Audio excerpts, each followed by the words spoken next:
ভালোবাসা নিতান্তই দুঃখ বয়ে আনে। হাতে গোনা কয়েকজন তারা তাদের ভালোবাসার মানুষকে পায়, 90% মানুষ তারা তাদের ভালোবাসার মানুষকে হারায়। ঠিক তেমনি আমিও আমার ভালোবাসার মানুষকে হারিয়েছিলাম। আমি হুমায়ুন, বাসা ইটাহারি। যাকে ভালোবেসেছিলাম সে ছিল সুহানা। আমাদের প্রথম দেখা হয় যাত্রীবাহী বাসে। একই সিটে বসে কলকাতার দিকে যাচ্ছিলাম।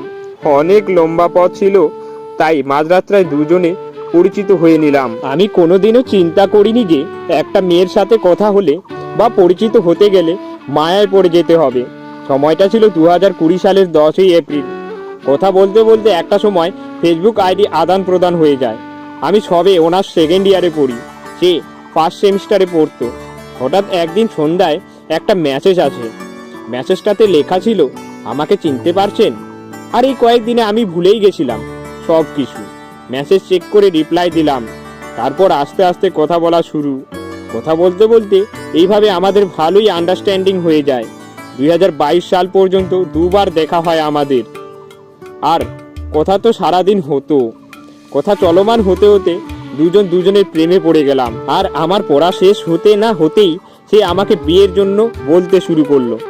আমি আমার ফ্যামিলিকে জানাই, সবাই মত প্রকাশ করলো, না করেনি কেউ। তার পরিবার, আমার পরিবার।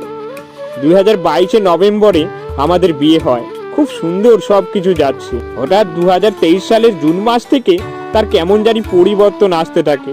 আমি বুঝতে পেরে বললাম, কিছু সমস্যা থাকলে বলতে পারো। সে নানা ধরনের অজুহাত দেখাতে শুরু করে। আমার নাকি কোনো কাজ ঠিক মতো হয় না, আমি নাকি তাকে ভালোবাসি না। অনেক রকম কারণ দেখিয়ে বাবার বাড়ি চলে যায়। আমি নর্মালি আচরণ করতে থাকি। হঠাৎ সে একদিন ফোন দিয়ে বলে সে নাকি ডিভোর্স চায়। তখন আমি কোনো কিছু বুঝেই উঠতে পারছিলাম না। কোনো কিছু সারা এমন করার কথা না। খোঁজ নিতে নিতে দেখি আমার সাথে সম্পর্ক হওয়ার 2 বছর আগে তার একটা ছেলের সাথে রিলেশন ছিল। ছেলেটা প্রতিষ্ঠিত হওয়ার জন্য তার কাছ থেকে 2 বছরের সময় নেয়, আর সময় নিয়ে বিদেশে চলে যায়।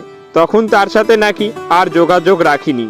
এর মধ্যেই আমি তার জীবনে চলে আসি, আর আমার সাথে সম্পর্ক, এরপর বিয়ে।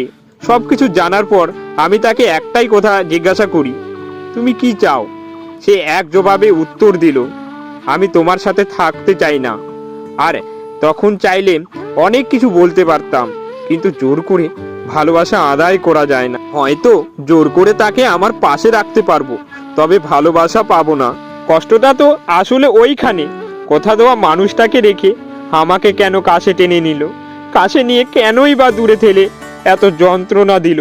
আমি তো তাকে একদিনে ভালোবাসিনি। তার জন্য আমার একটু একটু করে ভালোবাসা জন্ম হয়েছিল। আর সেই ভালোবাসাটাই পিরামিডে পরিণত হলো। কিন্তু সেই পিরামিড হঠাৎ করে ধসে পড়ল। আমার বাঁচার কিছু থাকে না। তবে বেইমানের জন্য নিজেকে কষ্ট দিতে নেই। নিজেকে ঘিরে ভালো থাকার চেষ্টা প্রতিনিয়ত করে যাচ্ছি। তোমার জন্য একরাশ ভালোবাসা পড়ে থাকবে।